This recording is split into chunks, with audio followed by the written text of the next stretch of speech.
जय श्री कृष्णा दोस्तों। मैं आपको एक अंधी बुढ़िया माई और गणेश जी की कहानी सुनाती हूँ।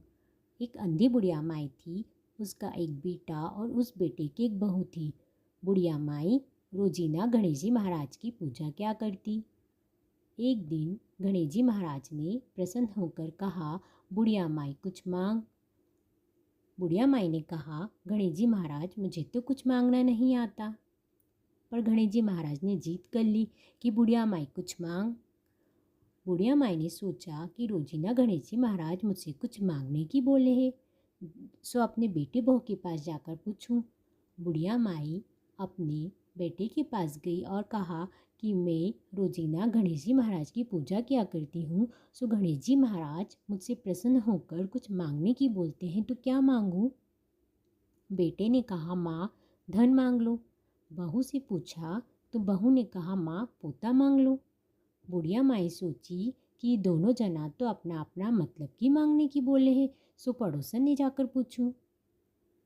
बुढ़िया माई पड़ोसन के पास गई और कहा, मैं रोजीना गणेश जी महाराज की पूजा करती हूँ, तो गणेश जी महाराज मुझसे प्रसन्न होकर कुछ मांगने की कहते हैं।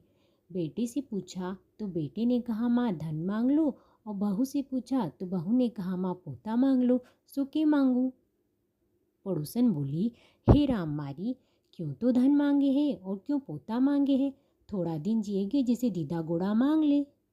बुढ़िया माई ने सोचा, हाँ यह बात तो सही है, पर बेटा बहू राजी हो जिनका मतलब की भी मांगनी और अपना मतलब की भी मांगनी।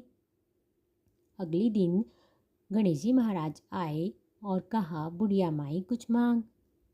बुढ़िया माई ने कहा, हे गणेश जी महाराज, अमर सुहाग दे, निरोगी काया दे, सोना का कटोरा में पोता ने दूध पीता देखूं, सुख दे मोक्ष दे। गणेश जी महाराज ने कहा, बुढ़िया माई तेको तो मांगना नहीं आता था, पर तूने तो सब कुछ मांग लिया। पर जा तेरी अयाही हो जासी। हे गणेश जी महाराज, जैसे उस बुढ़िया पर कृपा करी वैसे सब पर करना। जय गणेश।